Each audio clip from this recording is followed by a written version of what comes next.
আহাবের মধ্যে কি আবুল আহাবের ধ্বংসের কথাই আছে না তার স্ত্রীর কথাও আছে?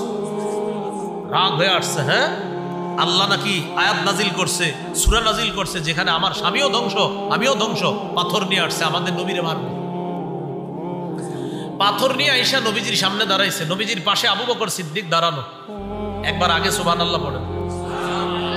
আমাদের নবীজির সামনে দাঁড়ানো, নবীজিরে দেখতে পাইতেছে না, আমার নবী ছাড়া সবাইরে দেখতেছে। আল্লাহ নবীর মুজিজা ঘটায়া দিলেন, প্রকাশ করে দিলেন যে নবীকে তার পাথর থেকে বাঁচানোর জন্য আল্লাহ হেফাজত করলেন। সামনে বসা, সবাই দেখতেছে নবীজিরে, শুধু ও দেখে না। আর ও সবাইকে দেখতেছে, শুধু নবীরে দেখে না। নবীজিরে ওই উম্মে জামিল দেখতেছে না, সবাই দেখতেছে। আবার ও সবাইকে দেখতেছে কিন্তু শুধু নবীজিরে দেখতেছে। পাশে দাঁড়ানো আবু বকর সিদ্দিক তাকেও দেখতেছে, নবীজিরে দেখতেছে। পাথর নিয়ে আসছে, নবীজিরে মারবে। তো যখন নবীজিরে পায় না পায়া বলতেছে, আবু বকর তোমার মুহাম্মদ সাথীকে জানায়া দিও।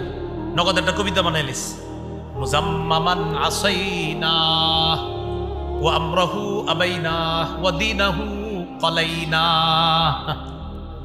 মুজাম্মামান আসাইনা, মুজাম্মামানের অনুবাদটা আমি করছি, একবার নাউজুবিল্লাহ পড়েন। অনুবাদের সাথে সাথে আবার নাউজুবিল্লাহ পড়েন।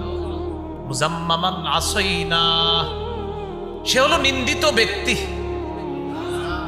সে হলো নিন্দিত ব্যক্তি। আমরা তাকে নাফরমানি করি, আমরা তার অবাধ্যতা করি, আমরা তার বিরুদ্ধাচরণ করি। এই নিন্দিত মানুষের কথা মানার কি আছে? মুজাম্মামান নিন্দিত ব্যক্তি, আসাইনা তার আমরা নাফরমানি করি। ওয়া আমরাহু আবাইনা, তার হুকুম আমরা প্রত্যাখ্যান করি।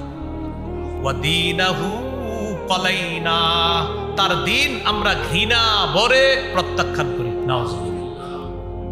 আবুল আহাবের স্ত্রী নগদ কবিতা বানায় ফেলছে। তো এইভাবে মুসলমানদেরকেও কবিতার মাধ্যমে কষ্ট দিত, আর মুসলমানদেরকে বিভিন্ন ভাবে কষ্ট দিত।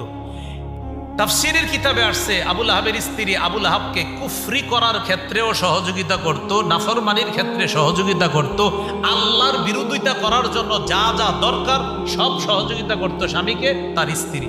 এই জন্য রাসূল সাল্লাল্লাহু আলাইহি সাল্লাম হাদিসে বলেন, এক হাদিসে আসছে 3টা, আরেক হাদিসে 4টা, যে জীবনে 3টা জিনিস অর্জন করবা। আরেক হাদিসে আছে 4টা জিনিস। 1 নম্বর, লিয়াত্তাখিযা আহাদুকুম কলবান শাকিরা, প্রত্যেকেই এমন একটা কলব তোমরা আল্লাহর কাছে চেয়ে নিবা যে কলব আল্লাহর বেশি শুকরিয়া আদায় করে।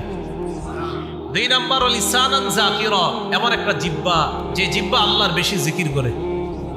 3 নম্বর, ওয়ামরাআতান তুঈনু আহাদাকুম আলা তাআতিল্লাহ, এমন একটা বিবি আল্লাহর কাছ থেকে চেয়ে নিবা যে বিবি তোমাকে আল্লাহর ইবাদতে সহযোগিতা করে। তো আরেক হাদিসে 4টা আছে। 4 নাম্বারটা, ওয়া জিসমান সাবিরান আলাল বালা, এমন একটা শরীর যে শরীরটা বালা মুসিবতে ধৈর্য ধারণ করে। এই 4টার মধ্যে একটা আছে বিবি। তো বিবির কথা কেন বললাম?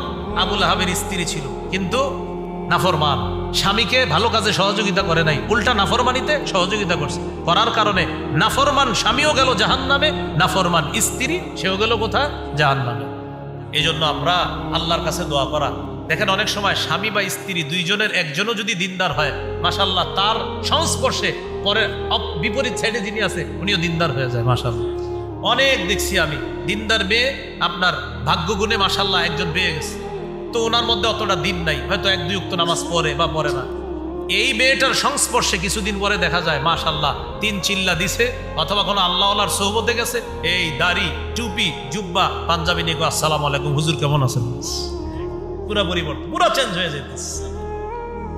আল্লাহ আমাদেরকে কথাগুলা বোঝার তৌফিক দান করেন।